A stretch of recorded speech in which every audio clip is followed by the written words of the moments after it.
What am I jumping off today? Could it be the OG of all my projects? Yes, it is. The 72 Chevy C30. Oh man. So I gotta make a complete video of this thing. This thing is so freaking sweet. But I want to get it running first. And so, I mean, like, come on, gas tank in the back and it's a gas can. What? Anyways, yeah, I gotta jump start this thing and then I'm gonna move it out to the middle of the yard, and then I'll make a video of this thing, and we'll go for a little cruise, and it'll all be real fun.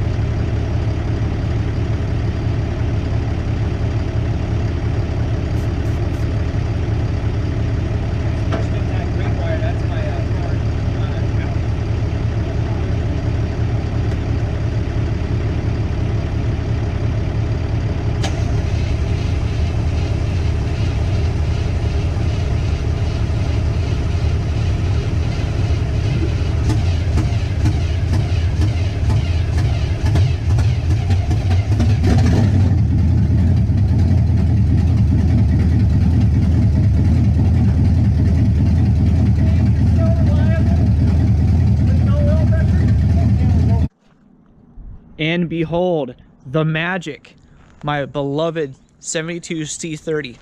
So there's a pretty interesting story on this truck. It is a 1972 Chevy C30 that was passed down from one of my great uncles that I have never even met. And this used to be a California truck. It's been in my family since 72. And when it got passed down to me was about 4 years ago, but it went through my Uncle Rick. He was a master welder.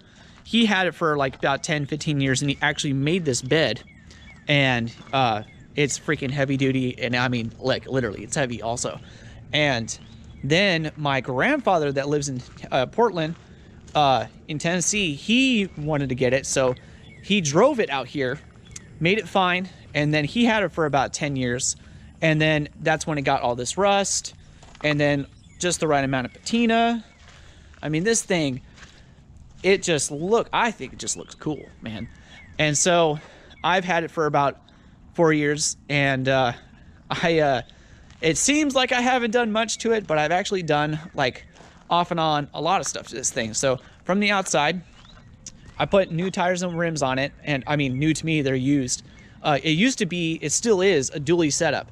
So it has like a 14 bolt in the back, and it had 2 tires, which would be dually, but they were split rims, so I couldn't use the rims and tires, because if I was to get new tires, you have to separate the rims, and nobody does that anymore because it's super sketchy. So I've done that, and then to fit these tires, I had to cut out the inner fender well just a little bit, and then I, of course, like, you know, put a rev counter sticking out of the hood, just why not, you know.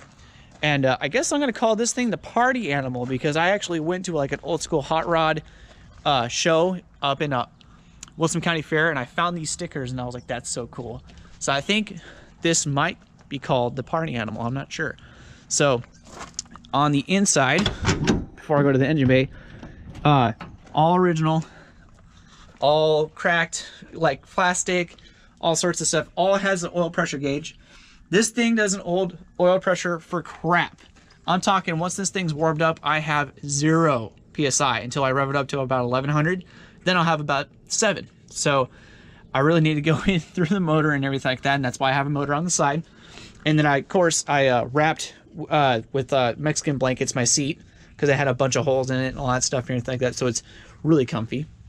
And then let's go to the engine bay. Oh yeah, did you know this is an SS truck? I'm just joking. One of these days it might be. So let me pop this thing open. Kind of hard to do with one hand. And then bam, your small block Chevy. What do we even do with this thing, man? There's so many things we can do. So it's bone stock from the manifold up, manifold down. I have an Enelbrock Performance manifold that I bought for like $100. It has a 1-inch spacer on it. The Enelbrock carburetor on it is way too big. It's a 750 single inlet, so it's not like a dual, like a double pumper. But I've found probably 2 or 3 different sets of spark plugs from it just running way too rich. So it doesn't like to run. It'll idle, it'll putt around, but it doesn't like going full throttle. It's not the right card. But it was the cheapest card. I got that sucker brand new about 3 years ago for 180 bucks on Craigslist. And so then I found some valve covers over the time. I got a chrome, filler neck for the thermostat. I converted it to HEI. I got shorty headers on it of some brand, and it's super duper loud and it doesn't sound good. Got a new starter on it, mechanical fuel pump. I need a new battery because that's why I had to jump it. And back behind it, it's a turbo 400. And like I said, it's a 14 bolt in the back. It's open diff. Would be nice to have a mini spool on it. And so right now, let me close this up real quick. After I get done with the rad stroller, this is going to be my project this year. I'm still going to go and drag race the heck out of my Honda and everything, but man, this thing, every time I cruise it to the cruise in, I get so many good looks, even though it sounds like crap. I just love this thing, man.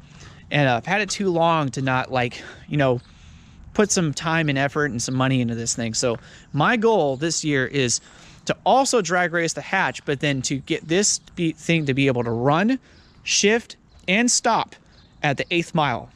I don't care if I even run a 17. I want to be able to do a burnout, go up and launch as hard as I can with an open diff, and then make it to the end, hit the brakes, turn around, load it on the trailer. That is the goal. So I'm going to have to do various things. Like I have to possibly do an oil pump on this thing, since that's the biggest factor. Is I keep on dropping oil pressure pretty fast. I need, hey, there goes Muse. There goes Myron. So then I need to get a smaller carburetor, probably another Enterbrock if I can. I'm not much of a Holly guy, but depends on what deals I can get. So then it would run better. Get that jetted to where I can go wide open throttle. And then shifting. This thing never likes to shift. So I need to go inside the transmission. Possibly, I don't know anything about shift kits, but do something like that. The brakes are junk on this thing. I'm talking brake pad is like worn away, and it's just the brackets for the brake pad, and it's riding metal to metal. It's bad. You can't hear it, but you'll see what I mean. And then what else would I need to do just to be able to go down the drag strip? I think that's it. But being a car guy, I'll have surprises along the way, but that's what being a car guy is all about.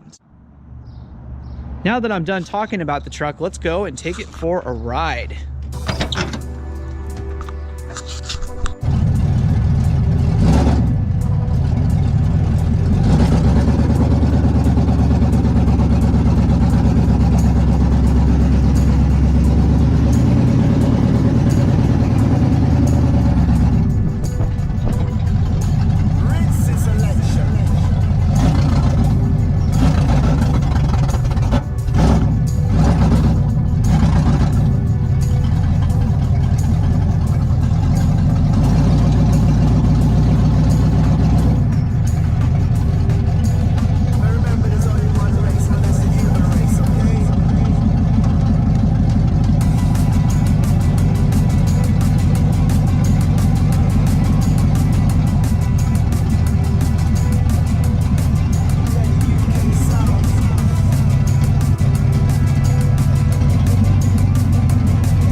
So I just got back from my little cruise up and down the street, and now the battery is about 2 years old, and it's a 1-year battery, and I know my alternator works. Last time I checked, I don't know if it even, I don't even know if it works, but now my truck is dead.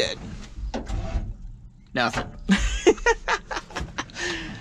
Oh, this thing is a love-hate relationship for sure, just like my Volkswagen. So now I gotta go and jump it again just to get it over there. Good times. One rule to being a car guy is definitely having patience. You learn a lot of patience when working on various things car related. Like for example, my truck, it doesn't like jumping things. It doesn't at all, man, because it's got these stupid side posts. I've been sitting here for about 15 minutes, and I'm even curious if it even turns over. So let's see if it even turns. And if not, I'm gonna have to break out one of the Dodges, because that always jump starts anything. All right, we're cool. Let's get the key, and then we'll move this thing right over back to that spot and call it a day.